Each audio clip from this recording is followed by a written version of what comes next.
Mana ya Bang, di sini Pak Jokowi itu sejak awal sudah mengatakan ijazah saya palsu. Sudah mohon dihentikan karena sudah ada bukti-bukti yang cukup.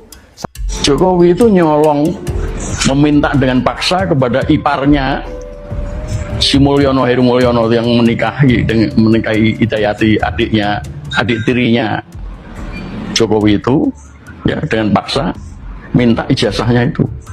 Nah itulah yang kemudian direkayasa lalu dicetak di Pramuka. Kehidupan pengacara semakin memprihatinkan. Terlalu banyak sarjana hukum, moral juga semakin berkurang. Setelah Rasman masuk penjara, dalam waktu dekat setelah ditetapkan sebagai tersangka, Anda akan melihat ada pengacara baru, masih pengacara muda, wajahnya akan sering masuk medsos setelah resmi ditetapkan sebagai tersangka. Karena kalau sudah Polda Metro Jaya menetapkan sebagai tersangka, maka nama, wajah, dan status sebagai tersangka sudah bisa diumumkan. Bahkan bagian Humas Polda Metro Jaya akan mengumumkan resmi atau berwenang mengumumkan resmi bahwa si pengacara ini telah ditetapkan sebagai pengacara. Sungguh sangat disayangkan, pengacara calon tersangka ini adalah putra Batak yang baru hampir kurang lebih 2 atau 3 tahun dapat izin praktek sebagai advokat. Jadi dalam waktu dekat dia akan menyusul nasibnya seperti si Rasman Nasution. Pengacara Batak masih muda, baru 2 atau 3 tahun, namanya akan resmi diumumkan sebagai tersangka kalau sudah ditetapkan sebagai tersangka. Kalau sudah ditetapkan sebagai tersangka, oke? Sungguh sangat disayangkan, Batak lagi, ada apa nih ya? Tentunya ini adalah kabar yang sangat menghebohkan publik. Jika ijazah Jokowi terbukti palsu, apakah pengacara Jokowi ini akan kocar-kacir dan akan berguguran, akan meninggalkan Jokowi dan akan mundur dari pengacara Jokowi? Ada hal yang lebih menggegerkan lagi yang diungkap oleh pengacara kondang Hotman Paris. Ada pengacara muda yang sebentar lagi akan diungkap menjadi tersangka dan akan diumumkan sebagai tersangka. Jika ijazah Jokowi terbukti palsu, apakah imbasnya akan ke pengacara dan akan ke pendukung Jokowi? Agar tidak gagal paham dalam menyikapi dan menanggapi video ini, mari kita tonton satu persatu video selengkapnya. Ada hal yang sangat penting di sini dan tentunya ini menjadi sebuah pembelajaran kita semua. Nah, dan ada pelaporan terhadap orang yang bertanggung jawab terhadap ini. Itu seru nanti. Tadinya memang saya agak ketar-ketir. Kenapa ketar-ketir? Kenapa saya bilang ketar-ketir? Karena kan Mas Roy ini melaporkan saya, betul ya Mas Roy? Betul. Melaporkan terkait saya katanya memberikan keterangan palsu di dalam akta. Ya, dengan penetapan tersangka ini sudah sah, kok saya dilaporkan lagi? Itu persoalannya. Apakah yang dikatakan oleh pengacara kondang Hotman Paris ada kaitannya dengan rencana pelaporan Roy Suryo terhadap Pradip Bersatu, yaitu Lecumanan yang telah melaporkan dirinya, akan tetapi laporannya ditolak oleh kejaksaan sehingga Roy Suryo akan melaporkan balik Lecumanan? Kita tunggu saja trik-trik hukum yang akan dimainkan oleh Roy Suryo dan kuasa hukumnya. Dan sebenarnya hal ini yang menjadi pemicu kenapa banyak sekali yang mengatakan bahwa ijazah Jokowi palsu. Ada seorang aktivis senior yaitu Sri Bintang Pamungkas juga mengungkap hal yang mengejutkan. Saya mengatakan Jokowi itu nyolong, meminta dengan paksa kepada iparnya si Mulyono, Heru Mulyono yang menikahi Hidayati, adik tirinya Jokowi itu, ya dengan paksa minta ijazahnya itu. Nah itulah yang kemudian direkayasa lalu dicetak di Pramuka. Jadilah ijazah yang kemudian nyebar sekarang ini yang dibawa oleh Jokowi ke Polda Metro. Nah jadi kalau polisi cerdik itu harusnya meneliti kematian Hari Mulyono, dan berkait dengan itu kemungkinan juga karena kasihan adiknya menjadi janda, lalu dikawinkanlah sama Anwar Usman dari MK. Kalau terjadi jenazah digali kembali, ya, lalu diotopsi, mungkin dugaan saya itu benar. Tampaknya Jokowi mulai menyadari Konsekuensi dari ijazah palsu bukan hanya soal malu atau tidak, tapi jauh lebih serius dari itu. Yaitu, jika ijazahnya terbukti palsu, maka jabatannya menjadi tidak sah. Maka otomatis semua surat hutang yang dibuatnya, yaitu sekitar 20.000 triliun, baik untuk belanja pemerintah maupun untuk keperluan BUMN, menjadi tidak sah, alias menjadi tanggung jawab dia pribadi. Itulah sebabnya dia mulai mengerahkan seluruh kekuatan yang dimilikinya, baik polisi, preman, para menteri, DPR, para pakar hukum, bahkan para buzzernya. Semua saat ini bekerja keras untuk membelanya soal kasus ijazah palsu ini. Itulah sebabnya belakangan ini mulai muncul para pakar-pakar hukum yang membuat counter strike, bahwa sekalipun ijazahnya palsu, semua keputusannya selama jadi presiden adalah tetap sah. Salah satu senjata yang paling sering digunakan buzzer untuk mengcounter narasi ini adalah video dari Mahfud MD. Seolah-olah jika sudah Mahfud MD yang mengatakan, maka otomatis itu menjadi sahih, dan semua fakta hukum langsung gugur bagaikan daun berguguran di taman. Yang diadili saudara, ini berita bohong nih, membuat keonaran ini, sehingga nanti dia didakwa bukan karena menuduh ijazah palsu. Seharusnya kan dibuktikan dulu, palsu apa enggak nih, palsu apa enggak dibuktikan dulu. Tapi ini arahnya bahwa dia menyebarkan berita bohong karena tidak bukti bahwa ijazah palsu, tidak ada bukti ijazah palsu. Nah itu kan buktinya mana? Buktikan dulu, hakim yang harus membuktikan. Nampaknya arahnya tidak ke sana, arahnya menggunakan pasal lain, membuat berita bohong, pemalsuan dokumen, pelanggaran ITE karena mengubah gambar, macam-macam lah, menyebarkan apa gitu, bukan asli atau tidaknya. Nah, menurut saya pengadilan kita yang dalam konteks ini juga bagian dari yang harus dipertanyakan. Ini arahnya kemana? Kok nggak ditutup aja sih kasus itu? Memang sangat benar sekali apa yang diucapkan oleh Prof. Mahfud MD ini. Apakah sebenarnya yang akan dibuktikan di persidangan Roy Suryo dan Dr. Tifa ini adalah masalah pencemaran nama baiknya dan berita bohong atau penghasutan? Jadi, jika kita mendengarkan apa yang dikatakan oleh Prof. Mahfud MD dan kita melihat kasus dulu yang pernah terjadi pada Bambang Tri dan Gus Nur, itulah yang terjadi. Dan mari kita simak pernyataan dari pengacara Muhammad Taufik yang tidak kalah menggemparkan saat ini. Pernyataannya ini sangat benar sekali. Memang Jokowi ini sebenarnya punya uang banyak sekali, triliunan mungkin, sehingga bisa membayar banyak sekali pengacara.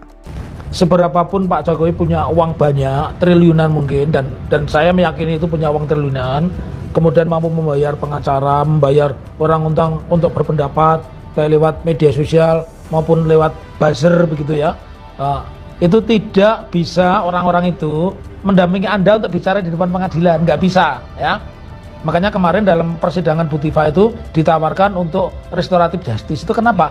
Biar tidak ada pembuktian ijazah. Dengan restoratif justice tidak ada pembuktian ijazah, berarti Jokowi itu tidak hadir di persidangan. Nah, sekarang yang kedua saya ingin terangkan, menggunakan hukum acara lama maupun hukum acara baru, itu orang yang merasa dihina sehina-hinanya, orang yang merasa direndahkan serendah-rendahnya, ya, orang yang merasa dipermalukan semalu-malunya, itu tetap wajib datang, ya, maupun di sidang awal dan sidang tengah atau sidang akhir dia wajib datang ketika pemeriksaan.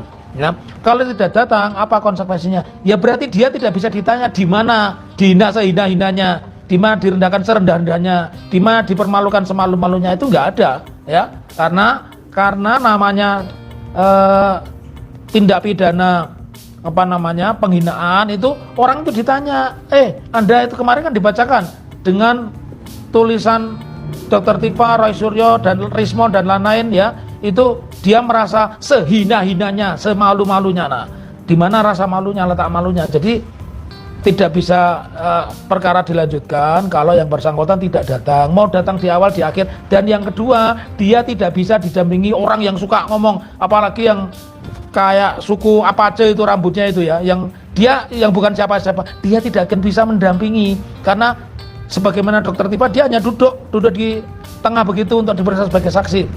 Makanya jangan main-main hukum. Dan contohnya apa? Ada nggak? Jurisprudensinya sudah sangat banyak dalam waktu yang tidak terlalu lama, 2025 itu Nikita Mirzani pernah diadili. Namanya pengadunya itu Dito Mahindra. Dia merasa sehina-hinanya, dia merasa direndahkan serendah-rendahnya, tapi dia dipanggil 2 kali tidak datang, ya perkaranya diserahkan kembali kepada jaksa. Ya, akhirnya Nikita Mirzani gugur. Jadi, kalaupun kamu orang kaya, kalaupun kamu orang pernah berkuasa, punya ini, punya itu, tapi tidak akan pernah berhasil ketika Anda di depan persidangan.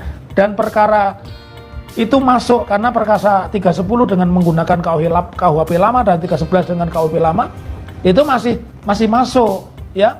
Makanya saya bilang kepada teman-teman, kenapa Roy Suryo dan Dr. Tifa itu ditangguhkan penahanannya, ya karena memang di antara pasal-pasal ada yang tidak bisa ditahan ya. Penghinaan itu mau pakai delik apapun ya, misalkan disebut menghina Presiden Prabowo begitu, itu tidak bisa ditahan karena ancamannya di bawah 5 tahun. Memang begitulah dinamika yang terjadi di masyarakat saat ini tentang kecurigaan-kecurigaan ijazah, yaitu ijazah Jokowi yang diduga palsu. Bagaimana sebenarnya nanti jika ijazah Jokowi ini terbukti palsu? Apakah pengacara Jokowi dan pendukungnya akan minggir dan tidak akan lagi membela Jokowi setelah ijazah Jokowi terbukti palsu? Itulah mungkin nanti yang akan terjadi. Dan jika benar ijazah Jokowi ini terbukti palsu di pengadilan atau di persidangan, apakah kebijakan-kebijakan Jokowi saat menjadi presiden 2 periode juga dibatalkan dan akan batal dan tidak sah? Lalu bagaimana dengan masyarakat?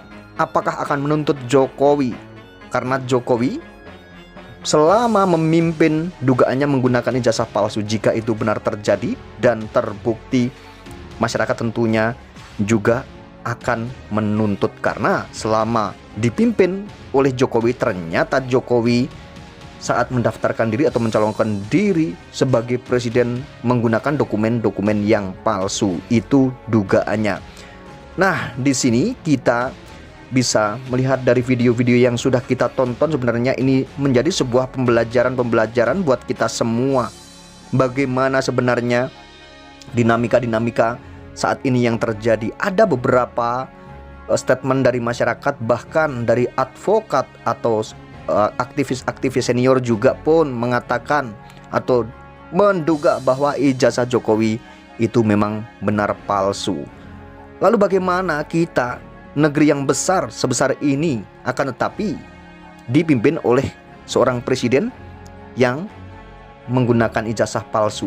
Itu pernah dipimpin 2 periode. Ini dugaannya seperti itu, dugaannya menggunakan ijazah palsu. Jika itu benar, tentunya kita semua selama 2 periode ternyata telah dipimpin oleh seorang mantan presiden atau seorang presiden yang pernah menggunakan ijazah palsu. Tentunya kebijakan-kebijakannya juga palsu dan semuanya juga palsu jika ijazahnya pun palsu. Dari situlah masyarakat pasti akan menyimpulkan seperti itu. Dan jika kita melihat kasus yang sudah berjalan ini, yaitu persidangan Dr. Tifa dan pra-peradilan Roy Suryo ini, tentunya kita semua juga akan semakin melihat sebenarnya seperti apa tentang dugaan ijazah palsu Pak Jokowi ini ya.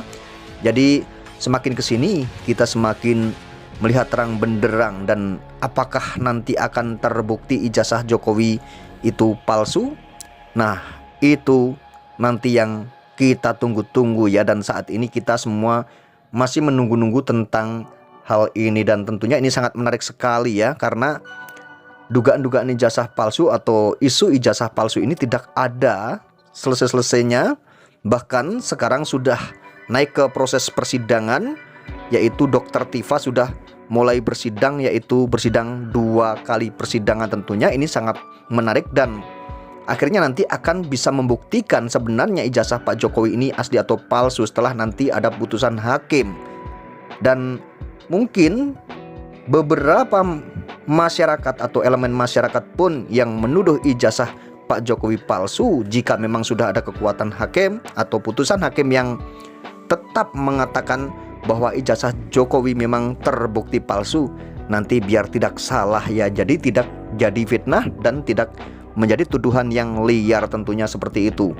Karena memang sangat bagus sekali ini kasus ijazah palsu, yaitu Roy Suryo dan Dr. Tifa ini sudah P21 dan dilimpahkan ke pengadilan dan sudah ada jalannya persidangan, yaitu persidangan Dr. Tifa ini sangat bagus sekali karena nanti akan bisa melihat sebenarnya bagaimana tuduhan-tuduhan mereka saat itu ya, yang banyak sekali dituduhkan ke Pak Jokowi atau ke ijazah, bukan ke Pak Jokowi ya, tentang dugaan ijazah palsu, tuduhannya seperti itu.